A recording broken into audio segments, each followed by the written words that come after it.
Selamat datang di seri Hidup Baik ala Filsuf. Setelah sebelumnya kita membahas pemikiran etis dari Plato, Aristoteles, dan Epikuros, sekarang kita beralih ke aliran filsafat etis besar lainnya zaman Yunani kuno, yakni Stoicisme. Konsep yang paling populer dari Stoicisme tampaknya adalah dikotomi kendali, atau pembedaan antara apa yang up to us dan not up to us. Hidup kita akan tenang dan bahagia jika mampu mengendalikan hal-hal yang berada dalam kendali kita, dan menerima atau tidak ngotot untuk mengubah dan gelisah terhadap hal-hal yang ada di luar kendali kita. Pada video ini kita akan membahas landasan berpikir kaum Stoa sehingga sampai pada pemikiran dan cara hidup seperti itu. Hal yang menarik dari filsafat adalah setiap kesimpulan dibuat berdasarkan suatu landasan berpikir yang matang, bukan serta-merta muncul hanya karena perasaan suka atau tidak suka, intuisi, firasat, atau karena diwajibkan oleh hukum dan dogma. Stoicisme adalah aliran pemikiran yang dikembangkan oleh sejumlah tokoh filsafat, berbeda dibanding aliran sebelumnya yang kita bahas di seri ini, yang semua bertolak dari pemikiran satu tokoh tunggal. Stoa sendiri berarti balai bertiang berwarna-warni, teras dengan pilar-pilar tinggi. Aliran ini mendapatkan nama tersebut karena Zeno, pendirinya, kerap mengajar di balai tersebut. Zeno atau Zenon dari Krition mendirikan aliran ini pada tahun 300 sebelum Masehi. Aliran ini lalu menjadi sangat populer, semacam agama etis tanpa Tuhan, dan berkembang selama beberapa abad. Secara umum, perkembangan aliran ini terbagi dalam 3 periode, yakni Stoa tua, Stoa menengah, dan Stoa muda. Di periode Stoa tua, selain Zeno, tokoh yang terkenal yakni Kleantes dan Chrysippos. Sedangkan pada periode Stoa menengah, tokoh-tokohnya yakni Panettios, Poseidonios, dan Cicero. Selanjutnya pada periode Stoa muda, tokoh yang terkenal yakni Seneca, Epictetus, dan Kaisar Marcus Aurelius. Tampaknya tidak ada aliran filsafat lain yang popularitasnya menyaingi Stoa, yang bahkan boleh dikatakan masih bertahan hingga sekarang. Pada pertengahan abad ketiga Masehi, Stoa melebur ke dalam Neoplatonisme dan kemudian mulai meredup seiring dengan diterimanya kekristenan sebagai agama resmi Romawi. Kita mulai dari bagaimana Stoa memahami realitas. Stoa dikenal dengan paham monistik, yakni kesatuan antara alam dan sang ilahi. Bagi kaum Stoa, tidak ada Tuhan lain yang berada di luar dan mengendalikan alam semesta. Sebab alam semesta ini sudah diresapi oleh kehadiran sang ilahi itu sendiri. Yang ilahi adalah alam semesta itu sendiri. Ini konsep keilahian yang berbeda dibanding konsep ketuhanan yang dikenal oleh agama seperti Kristiani dan Islam. Dalam agama Abrahamistik, Tuhan justru dikenal sebagai sosok yang personal, yang berbeda dan terpisah dari alam. Bagi kaum Stoa, alam semesta ini bersifat material, ilahi, dan rasional sekaligus. Seperti manusia terdiri atas tubuh material dan jiwa, demikian pula alam ini terdiri atas materi dan akal budi ilahi atau logos sebagai jiwanya. Logos atau logika alam semesta ini adalah hukum alam universal yang menggerakkan semuanya. Hukum alam ini tidak hanya sebatas fisika, kimia, atau matematika, melainkan seluruh keterhubungan peristiwa di alam yang menjadikan segala sesuatu harus terjadi sebagaimana mestinya. Dengan pemikiran ini, kaum Stoa menganut keyakinan determinisme mutlak atau takdir. Artinya semua hal yang terjadi sudah seharusnya terjadi, sesuai dengan hukum alam. Ini bertolak belakang dengan pemikiran Epikureanisme di video sebelumnya. Dalam banyak hal, Stoa dan Epikurean memang berbeda pandangan, bahkan bermusuhan. Sampai di sini ada pertanyaan yang mengganjal, yakni bahwa jika semua yang terjadi sudah ditakdirkan, di mana posisi kehendak bebas manusia? Hidup etis mengandaikan adanya kebebasan manusia untuk memilih antara yang baik atau yang buruk. Bagaimana menentukan apa yang harus kita lakukan jika pada kenyataannya apa yang akan kita lakukan sudah digariskan oleh takdir? Meski membingungkan, kaum Stoa punya jawaban untuk ini. Kaum Stoa meyakini bahwa hukum alam berada di luar kendali kita dan adalah sia-sia jika kita berusaha untuk mengendalikannya atau melawannya. Pilihan paling bijak adalah hidup menyesuaikan diri dengan hukum alam itu, tidak berusaha melawannya, baik secara fisik maupun mental. Stoa menganjurkan sikap penerimaan terhadap hal-hal yang tidak dapat kita kendalikan, tetapi sebisa mungkin mengupayakan keutamaan dalam hal-hal yang bisa kita kendalikan. Dengan kata lain, dikotomi kendali. Mari kita konkretkan konsep ini. Sebagai contoh, hari ini kamu ditolak oleh seorang cewek yang lama kamu taksir, padahal kamu selama ini berpikir dia tertarik padamu. Bagaimana Stoa menjelaskan ini? Stoa akan mengatakan bahwa peristiwa itu dipengaruhi oleh banyak sekali faktor yang berada di luar kendalimu. Faktor-faktor ini bisa ditarik hingga jauh ke masa lalu dan melibatkan jutaan orang lain hingga ke masa kini. Misalnya, mungkin di masa lalu dia punya trauma dengan orang yang wajahnya seperti kamu, atau dia punya luka batin yang belum selesai dan membuatnya sulit membuka hati. Atau faktor lingkungannya membuatnya punya kriteria yang unik tentang pria idaman, dan kamu tidak memenuhi itu. Mungkin kamu pernah salah bersikap, dia menemukan orang lain yang lebih menarik, atau teman-temannya tidak suka denganmu. Mungkin saatnya saja yang tidak tepat, suasana hatinya lagi kacau, atau dia belum siap. Singkatnya, ada banyak sekali faktor di alam ini yang saling berhubungan sehingga menyebabkan dia menolakmu. Kamu tidak bisa menunjuk pada satu faktor tunggal. Semua faktor-faktor itu menentukan atau mendeterminasi hasil dari peristiwa saat ini, yakni bahwa cintamu ditolak. Dalam arti inilah bahwa seluruh hidupmu ada dalam pengaruh takdir. Nah, sekarang jika semua sudah ditakdirkan, jika kita hidup ternyata dalam koridor hukum alam yang sulit kita kendalikan, di mana kebebasan kita? Bagaimana kita bisa memilih sesuatu yang baik dan menjalani hidup etis jika semua sudah ditakdirkan harus terjadi? Di sini kaum Stoa menjelaskan konsep kebebasan dalam batas-batas hukum alam. Meski pikiran kita adalah bagian dari logos alam dan berada dalam pengaruhnya, kita memiliki kebebasan untuk menggunakannya. Akal budi kita dan pilihan sikap atau tindakan kita, itulah satu-satunya kebebasan kita. Sebaliknya, hal-hal di luar akal budi kita tidak dapat kita kendalikan. Ini ibaratnya seekor anjing yang diikat di lehernya dan ditarik oleh kereta yang sedang berjalan. Anjing ini bisa memilih berontak dan berusaha berlari ke arah yang berlawanan, tetapi lehernya akan tercekik dan dia akan menderita. Namun, anjing ini juga dapat memilih menyesuaikan diri dengan gerak kereta dan menikmati perjalanan. Dia tetap bisa menikmati pemandangan, menemukan makanan, dan tetap bisa bergembira sepanjang jalan. Nah, bagi kaum Stoa, manusia yang bijak dan berhasil hidupnya adalah jika dia dapat mempertahankan dirinya melalui penyesuaian diri dengan hukum alam, seperti anjing itu menyesuaikan diri dengan arah dan gerak kereta. Dari situlah muncul konsep dikotomi kendali, yakni membedakan antara hal-hal yang berada dalam kendali kita dan hal-hal yang berada di luar kendali kita. Hidup kita akan tenang jika kita tidak berusaha melawan hukum alam atau hal-hal yang berada di luar kendali kita. Gerak kereta adalah sesuatu yang tidak bisa dikendalikan oleh si anjing, termasuk bahwa dirinya tidak bisa membebaskan diri dari ikatan di lehernya. Namun anjing itu juga tetap bebas untuk menikmati pemandangan, berjalan mengikuti kereta, dan sampai juga di tujuan. Dalam konteks cinta ditolak tadi, hal yang berada dalam kendalimu adalah pikiranmu dan pilihan tindakanmu setelah menghadapi realitas penolakan itu. Jika kamu galau dan terus-menerus kecewa, sedih, atau merana, itu pertanda bahwa kamu sedang melawan apa yang telah digariskan oleh takdir. Sebaliknya, jika kamu secara rasional berusaha memahami seluruh peristiwa, bahwa penolakan itu terjadi karena banyak faktor yang berada di luar kendalimu, kamu dapat menerimanya dengan tenang. Selanjutnya, kamu berfokus pada upaya untuk memperbaiki diri agar peluang mendapatkan cinta sejatimu lebih besar di kemudian hari. Setelah membahas landasan utama pemikiran Stoa, kita berlanjut pada konsep-konsep etis dari Stoa yang bertolak dari landasan tadi. Setidaknya ada 12 pokok yang dapat ditarik dari landasan berpikir tadi. Pertama, patokan dasar etika yakni perbuatan baik adalah perbuatan yang menyesuaikan diri dengan hukum alam. Sedangkan yang buruk adalah yang tidak mau menyesuaikan diri. Jadi bukan dogma, hukum, atau aturan yang menjadi tolok ukur perbuatan baik, melainkan kesesuaian dengan tatanan alam semesta. Franz Magnisuseno, dosen filsafat di Sekolah Tinggi Filsafat Dirgantara, Jakarta, menyamakan cita-cita etis Stoa ini dengan etika Jawa. Bagi orang Jawa, manusia yang bijaksana adalah yang mampu mengolah rasa, tidak lagi berontak terhadap apa yang sudah semestinya terjadi, tetapi dengan sikap nerimo, ia menempatkan diri ke dalam keselarasan kosmis yang sudah ada untuk dapat menyatu dengan dasar ilahi dari segala yang ada.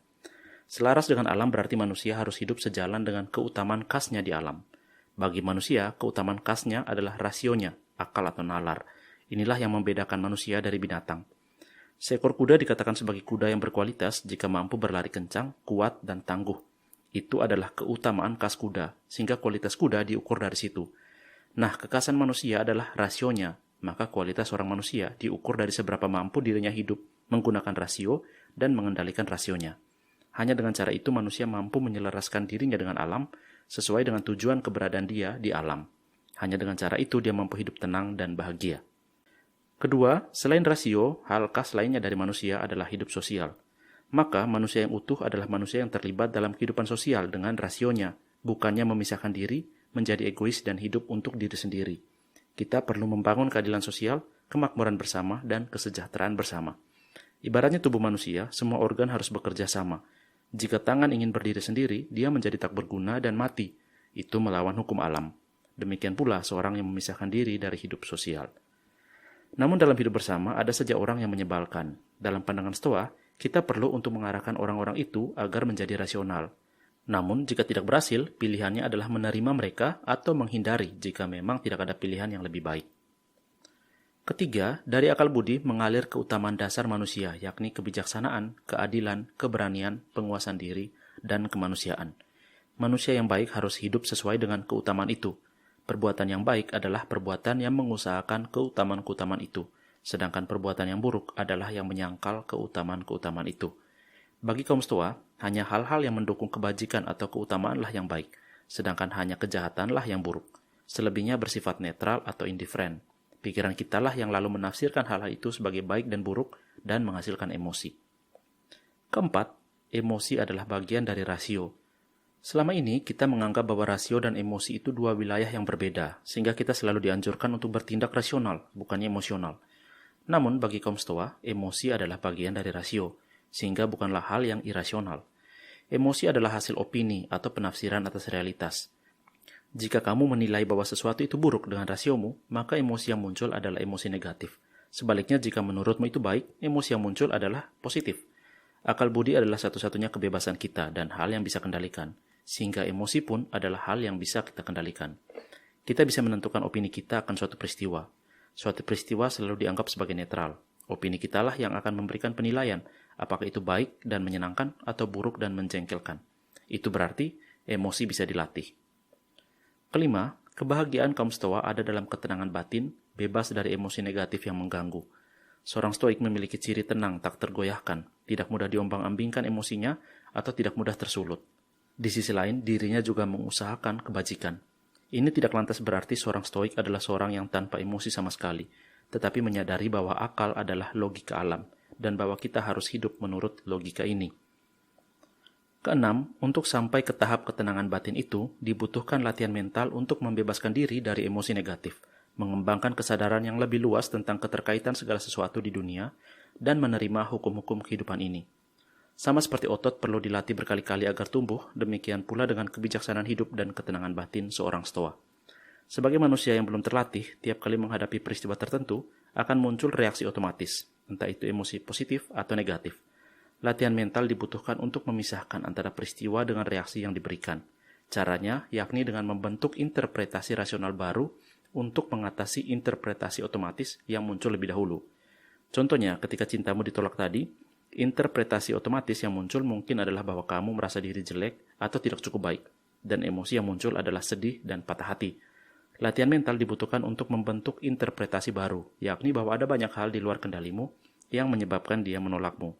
Emosi yang muncul akhirnya adalah ikhlas, tenang, dan kembali gembira. Ketujuh, segala sesuatu di alam ini saling berhubungan. Seperti telah dijelaskan tadi, peristiwa kamu ditolak gebetan bisa terjadi karena ada berbagai faktor yang saling berkelindan. Tidak ada kebetulan di alam ini. Memahami ini membuat seorang Stoa tenang dan tidak kaget menghadapi semua peristiwa. Bahkan seorang Stoa bisa mengantisipasi hal-hal buruk dengan lebih dahulu memikirkan kemungkinan terburuk dari suatu peristiwa, lalu mempersiapkan benteng batin untuk menghadapi kemungkinan itu. Sama seperti seorang atlet bela diri yang mempersiapkan setiap gerakan untuk mengantisipasi serangan lawan, begitu juga dengan seorang Stoa mempersiapkan kemungkinan terburuk yang bisa terjadi dalam kehidupan. Kedelapan, kebahagiaan sejati hanya bisa datang dari hal-hal yang ada di bawah kendali kita, datang dari dalam. Kita tidak bisa menggantungkan kebahagiaan kita pada hal-hal di luar kita yang tidak bisa kita kendalikan. Kekayaan, kesehatan, nama baik, ketenaran, dan persahabatan, itu semua bisa hilang. Meski kita boleh berusaha untuk mendapatkan itu semua, tetapi jangan tergantung pada hal-hal itu untuk bahagia. Kesembilan, menerima adanya hukum alam dan determinasi tidak lantas berarti pasrah dengan keadaan.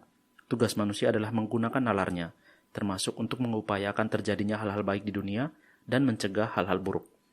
Sebab selalu ada bagian dalam kehidupan yang berada dalam kendali manusia. Misalnya, untuk menang dalam perlombaan, kamu tetap harus berlatih sebaik mungkin, meski hasilnya tetap berada di luar kendalimu. Hal ini tidak membatalkan nilai dari perjuanganmu, sebab itu termasuk dalam keutamaanmu sebagai manusia. Justru sikap bermalas-malasan dan pasrah pada keadaan bukanlah cita-cita Stoa, sebab orang yang sehat nalarnya akan mengusahakan hidup yang baik untuk dirinya dan semua orang. Kesepuluh, Stoicisme tidak menyangkal adanya hasrat manusia. Stoicisme tidak menghalangi orang untuk mengejar kekayaan, popularitas, nama baik, persahabatan, prestasi, dan lain-lain, atau untuk menghindari hal-hal yang buruk seperti penyakit, kemiskinan, kemalangan, atau penderitaan. Hasrat itu sudah ada di hati manusia dan rasional, sebab setiap orang tentu ingin berkembang. Hanya saja, seorang manusia tidak dapat menggantungkan kebahagiaannya pada semua hal itu. Sebab meskipun itu semua diperoleh dengan usahanya, sewaktu-waktu hal yang dihasratinya itu bisa hilang, dan hal yang tidak diinginkannya bisa terjadi. Stoa menganggap salah jika seorang justru terobsesi mengejar hal-hal itu, bahkan hingga menghalalkan segala cara. Kesebelas, karena semua hal di dunia ini saling berhubungan, maka semua saling bergantung satu sama lain. Kita semua berasal dari akar yang sama. Tidak ada alasan untuk membeda-bedakan orang berdasarkan suku, ras, agama, golongan, bahasa, atau bangsa. Oleh karena itu, Stoa mengedepankan konsep kosmopolitan atau masyarakat dunia. Memusuhi atau tidak menyukai orang lain karena perbedaan-perbedaan tadi bukanlah hal yang rasional, sebab tidak sejalan dengan hukum alam yang menjadikan semua berhubungan dan saling menopang, serta mempengaruhi. Stoicisme begitu populer sebab aliran ini beranggapan bahwa wanita berhak atas perlakuan yang sama seperti pria. Budak harus dihormati hak-haknya, bahkan musuh berhak atas belas kasihan dan pengampunan. Ini konsep yang revolusioner pada zaman itu. Kedua belas, kematian adalah bagian dari hukum alam. Semua yang datang akan pergi, yang hidup akan mati, dan saling berganti. Oleh karena itu, Stoa beranggapan bahwa kita seharusnya tidak perlu takut mati. Kematian sendiri pada dasarnya adalah bagian dari alam, sesuatu yang berada di luar kendali kita, dan oleh karena itu bersifat netral. Interpretasi negatif kita atas kematianlah yang menjadikannya menakutkan dan menyedihkan. Bagi kaum Stoa, bukan panjang atau pendeknya usia yang menentukan kualitas seorang manusia, melainkan penggunaan rasionya selama ia hidup. Semua yang hidup suatu saat akan terlupakan. Semua orang yang mengenang kita pada akhirnya akan mati juga. Setelah ribuan tahun, keberadaan kita di dunia mungkin tidak lagi berbekas. Terimalah itu dan berhenti khawatir tentangnya. Jika pada akhirnya seseorang dihadapkan pada pilihan-pilihan yang tidak dapat diterima lagi, kaum Stoa bahkan tidak keberatan dengan jalan terakhir, yakni bunuh diri. Bahkan 3 tokoh Stoa, yakni Zeno sang pendiri, Cleanthes, dan Seneca, berakhir dengan bunuh diri. Itu semua ringkasan pokok-pokok pemikiran kaum Stoa. Implikasi dari semua ide ini sangat luas. Prinsip-prinsip dasar ini bisa dikembangkan relevansinya hampir terhadap setiap persoalan konkret yang kita hadapi di dunia hingga saat ini. Namun untuk menjelaskan itu semua satu persatu tentu bakal sangat panjang. Di video-video selanjutnya dari seri ini akan diulas lebih dalam pemikiran Stoa pada kasus-kasus tertentu sebagai selingan, sambil tetap melanjutkan pembahasan seri ini dari tokoh-tokoh filsafat lainnya. Sebagai catatan akhir, betapapun indahnya pemikiran Stoa, bahkan menjadi suatu agama etis pada masanya, pada akhirnya aliran ini memudar popularitasnya.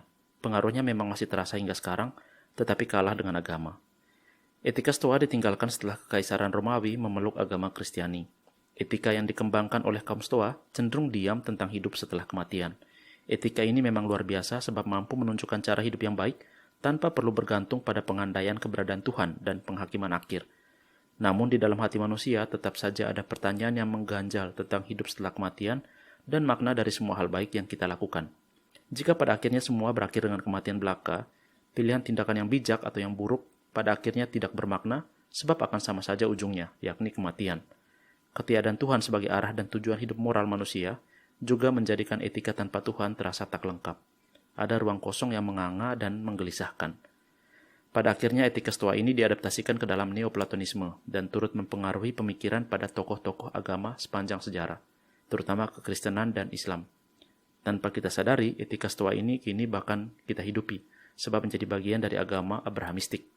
Jadi tidak mengherankan jika kamu merasa bahwa dalam banyak hal, etika Stoa ini tidak bertentangan dengan keyakinan imanmu. Di video selanjutnya kita akan membahas tokoh etika berikutnya, yakni Santo Agustinus. Di dalam Agustinus, nuansa iman Kristiani mulai terasa dalam pemikiran etika, kendati tidak benar-benar kental.